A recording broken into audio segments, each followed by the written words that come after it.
What's up, everyone? Today I actually just want to cover a few small topics. A few videos back, some people left some suggestions for videos they'd like me to do, and some of them I was going to do, but they were like really too small to actually do a full video on.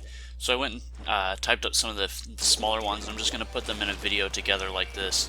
So this video is just going to be me talking about three separate topics together that are just kind of like small and won't really warrant a full video focused on that topic.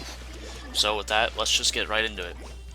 So first off, someone wanted to know how I feel about people who squid bag, and if you don't know what that is, it's basically Splatoon's version of teabagging someone. So it's a taunt basically, and basically people do it when they'll kill you, and then when you die, it goes over to show who killed you, and that's when they'll taunt you. And so it usually gets people pretty upset, and the reason for that is, they feel like someone's like, it's basically the equivalent of spitting in their face, and so people get upset about it, and that's where like a bunch of discussion comes out. Like people should be, should get in trouble for doing this, especially in tournaments, because there are people who do it in tournaments as well. So how do I feel about it? I don't really care. I honestly don't give a crap about people who feel the need to waste their time doing stuff like that. It's just a silly little thing. I never really cared about people who teabagged or anything like Halo or Call of Duty either. It's it's basically how people get into your head, and by getting upset by it, you are actually letting them do exactly what they wanted to do. They're getting into your head and they are making you upset, and in return you will play worse. They're basically getting you to go on tilt, is how most people would say it. They're basically getting you upset, and you shouldn't be upset over something silly like that. I know people who actually do that, so people will start playing worse because they're on tilt. It's like the simplest way to make someone upset over something that really doesn't have any impact on you whatsoever. Next one is about people who camp, and this is commonly referred to as sharking in competitive play. And it basically means when someone sits around a certain area and waits for someone to come near them. This is often complained about when it comes to people that, like, when they pass by others and they're sitting in one spot, not moving, and then killing them. But the reality of that is, if they're killing you in the same spot and they're just sitting still, it's a fault of your own. When you get killed by someone, you can see where they're going to move, and if they stand in one spot near the end of the kill cam, they're probably going to be there. Some people don't seem to realize that they can actually view where others are going, and people that kill others don't seem to realize that people can see where you're at. And so they'll continue to hide and stay in one spot, and then if you're smart, you can take them out, because they'll most likely still be there if if they didn't realize that that's what's happening.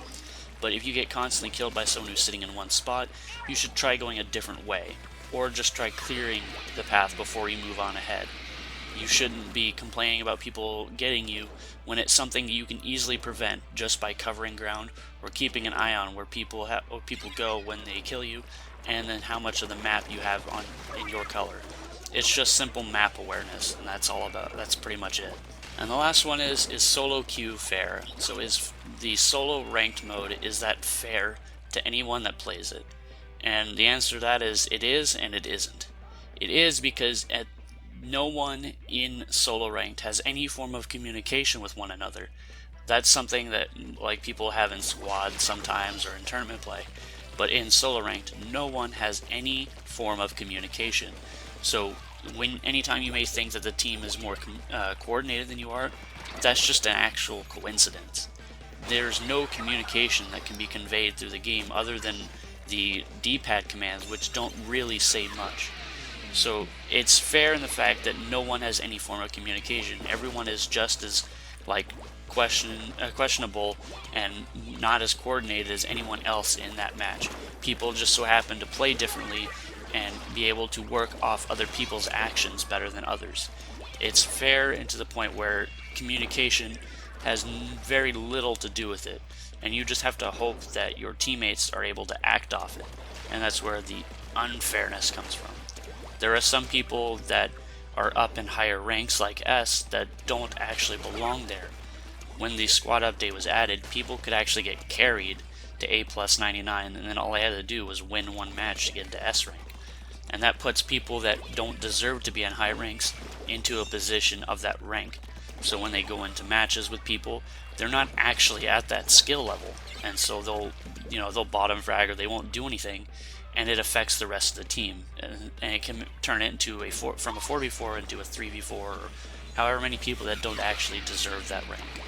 And then now, with the editing being prevalent, people can actually edit their ranks, and this is stuff that's promoted on hacking forums. It's not exactly hard to find these programs that can edit your rank.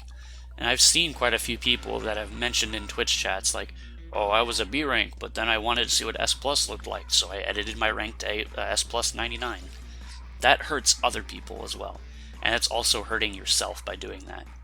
Solo rank is unfair and fair at the same time by having no communication and then having to rely on teammates to help you and act off your actions.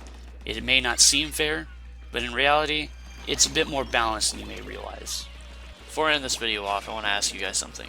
So I've been asked to make a Discord server for people to come in and interact with me or some other people that watch the videos, and now I'm wanting to see if anyone else would be interested in doing that.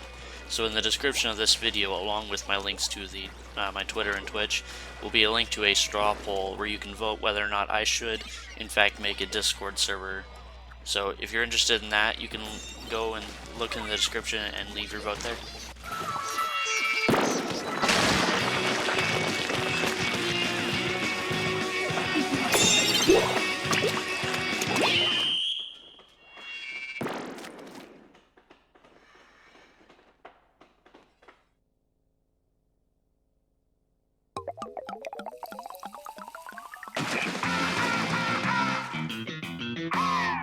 Thank you all for watching, and I hope you enjoyed. If you want to check me out on Twitter or Twitch, the information is on the screen now. And if you have annotations enabled, you can click on the thumbnails below to go to some playlists of mine.